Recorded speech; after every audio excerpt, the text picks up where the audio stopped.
I've got three children, but who are 19 and 21. And I tell them to go out and embrace AI because it's a future for them as it is for everyone. Make it your best friend and do what you can with it and don't be scared of it. Obviously, you guys have built a product that is like being used by millions of people every day. Are you still innovating it? Are you still daily thinking from the customer's point of view? We're currently operating on every continent, but I want us to be operating in every country on every continent, frankly, because, we all have access pretty well to a phone and a pen, and we all need to send parcels and letters. Be different. Make sure your product stands out. Make you stand out. Be different. Don't be part of the status quo, so you'll never get anywhere.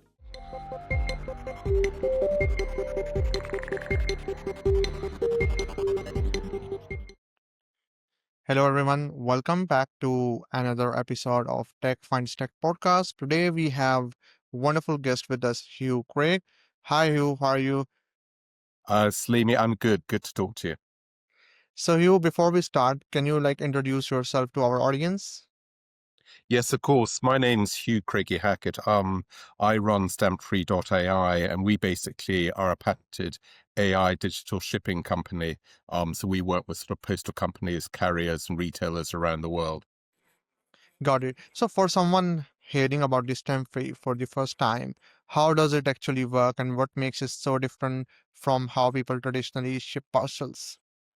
Okay, well, we have two core products, label free and app free, and I'll explain both of them briefly, if I may, and just to answer your questions. The first of them is label free. So if you think there's getting on to, I think, about 300 billion parcels that are shipped globally every year.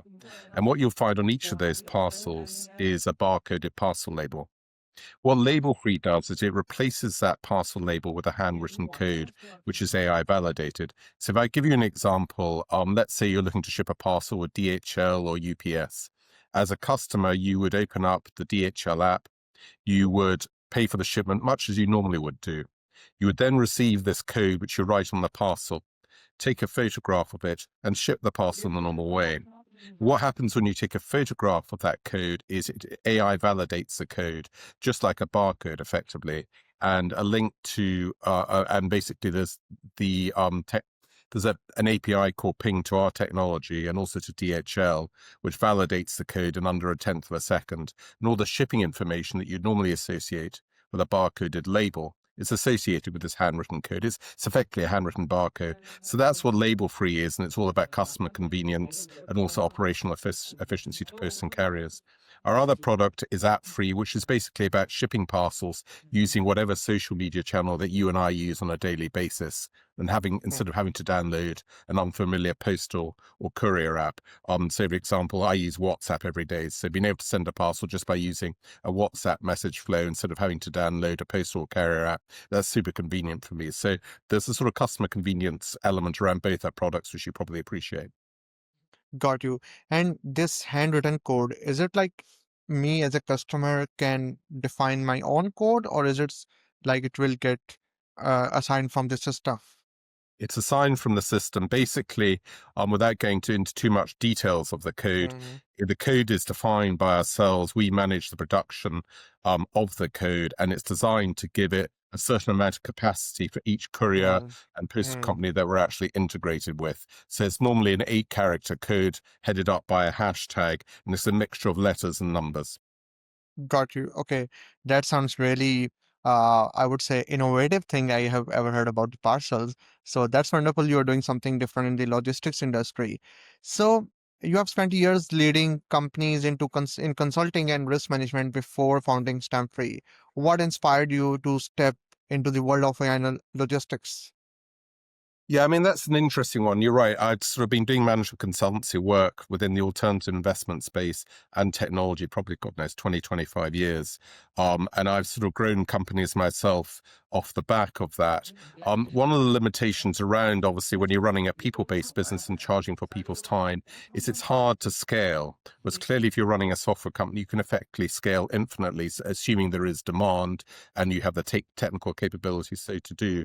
So I was looking for a business to start. And it all began back in 2018 when I was, at the end of the day, I had a couple of letters to post, and I drove to the nearest supermarket about 5 miles away in the pouring rain. And I just got to the car park and I remember you hear the rain dropping down on the roof of the car, and I was just struck by the sheer absurdity. Here I was in the 21st century, driving 5 miles to buy two sticky labels to put on letters or parcels, when I can send a WhatsApp in a split second. So I thought there must be a solution around using a phone and basically some sort of digital equivalent for shipping parcels and letters. And that's really where the concept came from. But I'm new to this industry, or at least I was then, so it was quite a leap of faith. Got you. And so I would say that it is something that you have faced personally, and then you started thinking about the solution that, okay, if this is my pain point, I'm pretty sure that millions of people more will be suffering from the same kind of problem. So is it something like that that is still the mission? And it is something that still drives you and still wakes you up in the morning that I'm going to change the life of a million people? Partly it is. At the time when the idea came to me, yes, it was an irritation for me. So obviously I thought therefore it must be an irritation for other people. But as I said, I wasn't from the industry, but in my mind, 1+1 added up to 2. And frankly, it still does. It just seems so obvious. But I spent a couple of years validating the proposition, basically cold Uh, calling sort of postal companies and couriers around the world, researching their board of directors, contacting their directors and saying, look, this is a concept I'm looking to develop as a business. Does it make sense? I said, look, I'm not from the industry, but this is what it is. And we got a range of feedback. But to be honest, there's no one who said, no, that's a bad idea. And it's because it's convenient for the customer, but also operationally efficient for posts and carriers. So there's a sort of a double win there. So yeah, but my enthusiasm very much today is, we're currently operating on every continent, but yeah, I want us to be operating in every country on every continent, frankly, because, we all have access pretty well to a phone and a pen, and we all need to send parcels and letters. Got you. And when did you start to involve the AI into this? Is it was part of early idea, or it is something that you found later on and you thought, okay, this thing will make more convenience in delivering parcels will become more easy and more handy. Well, it's interesting because getting a code which you're writing on a parcel, if you're not AI validating it, there's huge issues. One of the strengths of the AI validation of the code is the fact that if I write the code on and take a photograph of it, the AI validation of it confirms to me and the relevant postal courier that that individual code has been written correctly on the parcel before I send that parcel as a customer, so I can ship it with confidence. If it wasn't AI validated, the parcel would be shipped, but there's no guarantee that the postal courier could read it at the other end. And if I'm sending you a new iPhone, there's no way I'm going to send it if I don't know that the Yeah. code I've written in my parcel is actually a valid shipment ID. So AI was critical right at the start of the concept of developing the business and the product. Got you.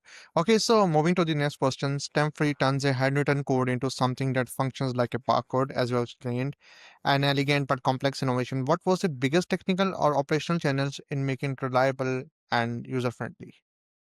In simple terms, we needed to have a handwritten code that had the same functionality as a barcode. Now, a barcode can be read very quickly and accurately. Therefore, our handwritten code had to likewise be read and validated very Yeah, quickly and accurately. So we went through developing various prototypes, and finally we ended up with a version that could be scanned quickly and accurately in under a third of a second. Now, over the last few months, we've just been running a further AI development project. We've increased the speed now to about 1/10 of a second, and that is up at the same level or faster than most yeah. barcode reads. Yep. But I that mean, was the biggest challenge because at the end of the day, as you're probably very much aware, when postal companies and couriers are actually handling parcels, they're going through the sortation process under OCR cameras, etc. The actual speed of read is critical because if they're not able to read the code, then that's huge operational efficiency, and that obviously costs posts and carriers a lot of money. So it was critical we got that right from the outset.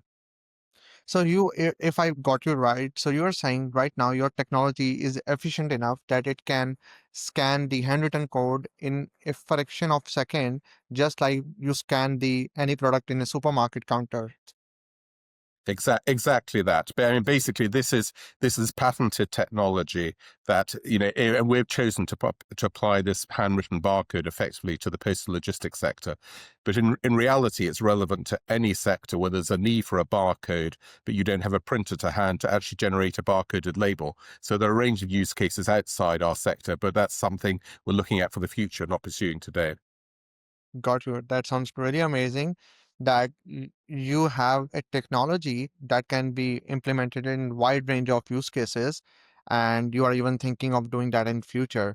That sounds really amazing. So moving to the next question, you postal and courier systems are some of the oldest infrastructures as we have. How do you bring innovation to such a traditional place and get people to trust it? That's a difficult one because I mean, this industry has been shipping letters for centuries and parcels for certainly Mm, many, many decades. And the industry obviously is very familiar with a barcoded label for shipping parcels. So you're having to educate the industry on the convenience, the operational efficiency of a handwritten code. And as a startup business, how do you do that? We're not Microsoft, we're not, IBM. So that is difficult to a degree. So the way we went about it was a whole range of ways. One, it was really important to actually hire key people from within the industry. As for example, our CIO was IT director at Royal Mail for 10 years before he joined us 5 years ago. And his job there actually was to integrate software solutions within Royal Mail from third-party companies. So we hired a range of people on our management team who had the depth and experience within the postal carrier and technology industry. We patented the technology. We tested it with third-party sortation companies. We ran POCs for posts and carriers around the world to validate it. We patented the technology. We've won, I think, 3 global innovation awards within the industry and a number of UK innovation awards. So there's been a lot of recognition. There's been a lot of testing, a lot of validation. It's a really secure proposition, both as a product set, but also as the company behind it. that sounds really interesting, you. And like obviously you guys have built a product that is like being used by millions of people every day. Are you still like innovating it? Are you still daily thinking from the customer's point of view, how could you make your product and services more better? Or do you think that you have like achieved, I would say, a perfect version of your VN or your idea? You never achieve perfection. At the end of the day, for any industry, customer is king, and every year that goes past, that's even more true for every Yeah. industry. Customer and customer behavior dictates whether there is demand, and that dictates whether you make a profit and whether you flourish as a company. So we're constantly looking at ways to actually better service customers through the first mile when they're shipping parcels and also letters. But equally, the handwritten code solution provides a whole range of operational efficiencies to post and couriers and locker providers. And if I can give you one example, if you're looking to currently to ship a parcel and drop it off at a locker, you're quite often given a QR code on your phone, and you'll go to the locker, you'll scan the QR code, and you'll drop the parcel off in the locker compartment, and it won't have a parcel label on it. Now, the issue with that is you therefore can only put one parcel in one locker compartment. You can't put 2 in there because it hasn't Yeah. got a parcel label. You understand what I'm saying? Clearly, with our handwritten code on the parcel, that's a unique shipping identifier to the parcel. So when the courier comes along and collects those parcels, you can find several parcels in the one locker compartment.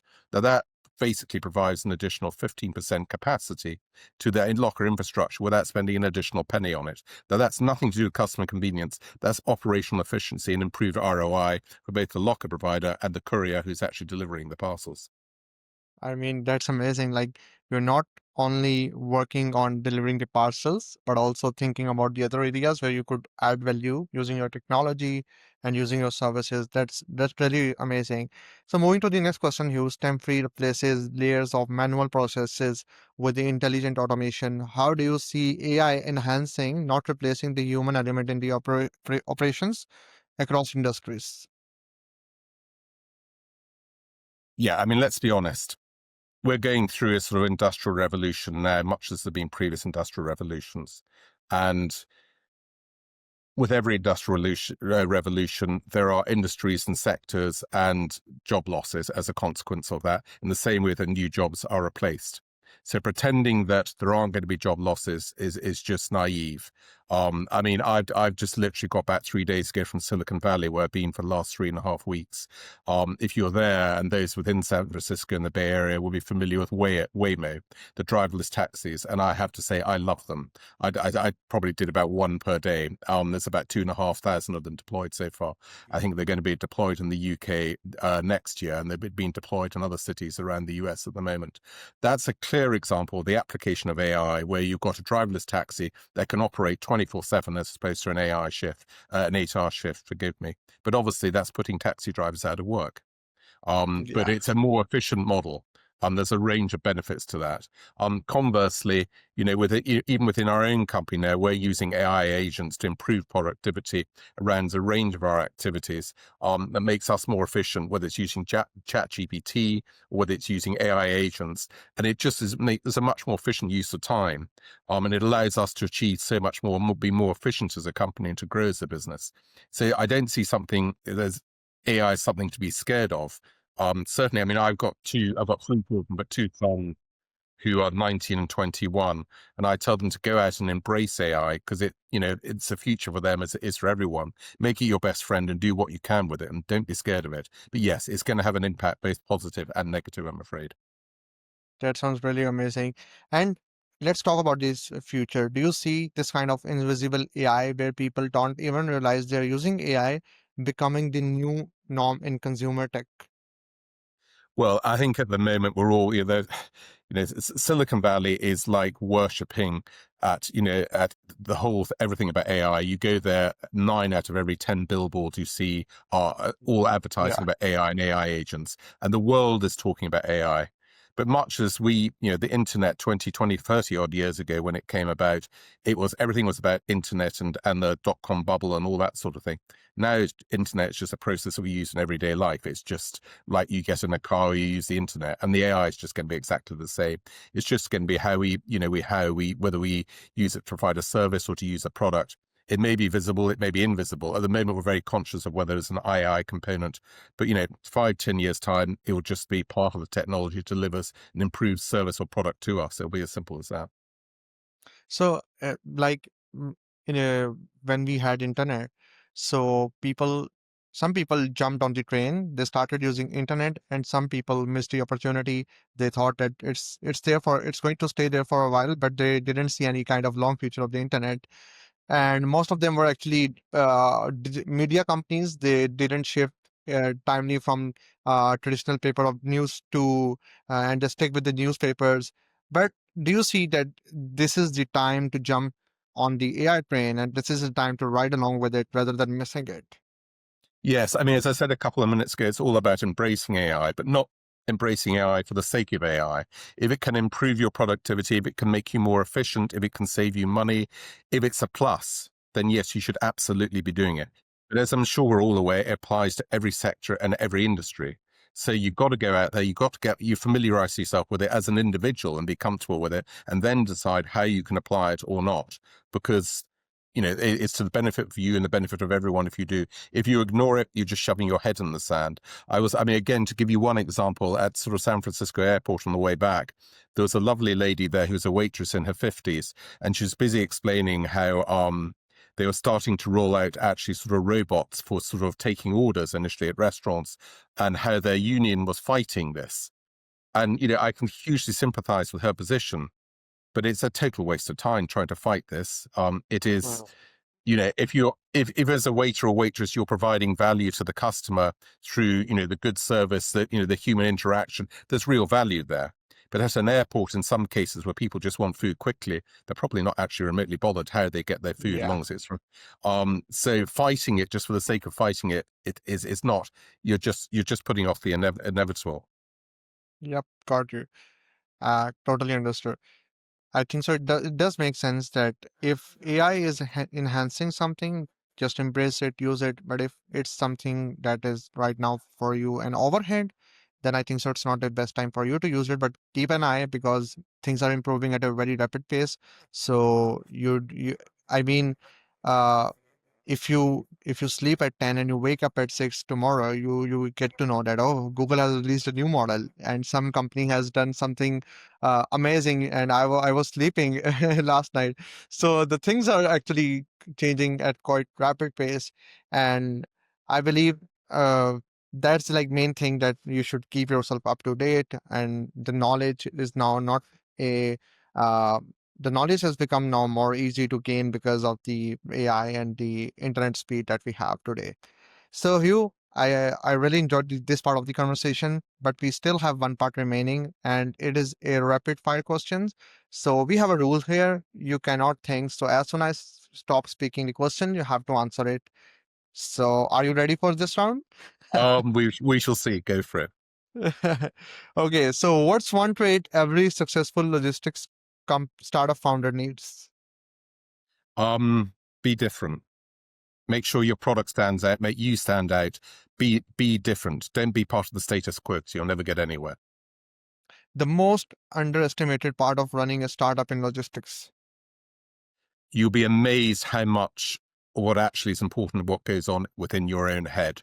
Your confidence, your belief in the product, you just day by day, because everyone within the company, your investors, your customers, they all feed off basically your confidence in what you're offering. So if you don't believe, it's a waste of time. So very often the war is actually not with customers or with your tech team or anyone else. It's to sort things out in your own head and your mental discipline.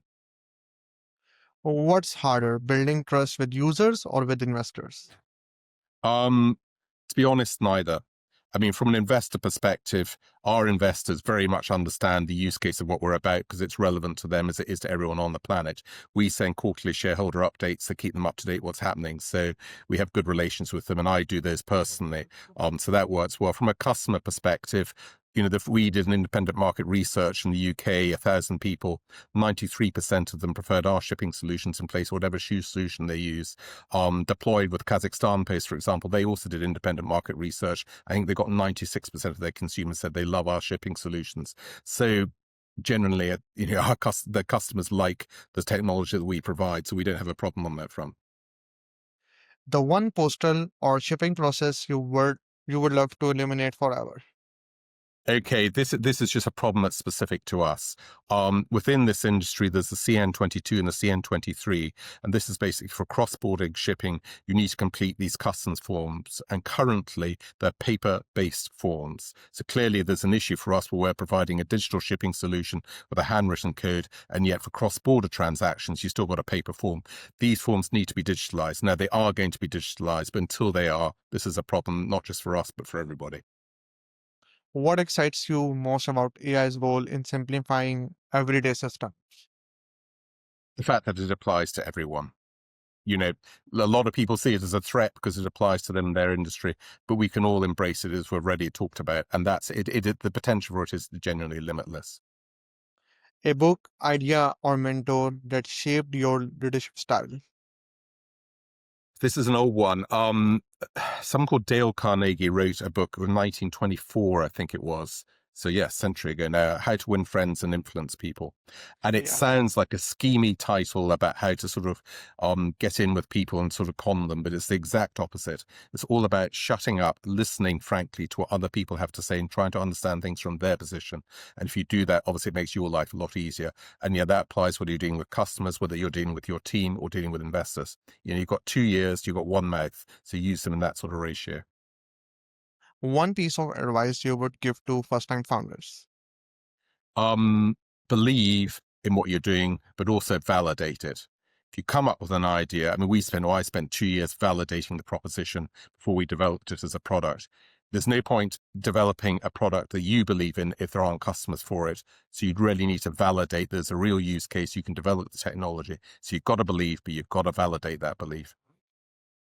All right, I think so. That's it. Hugh, I really enjoyed the conversation. I really spent time talking to you about your VN, about the future plans, and I hope the audience would get some serious piece of information from this conversation.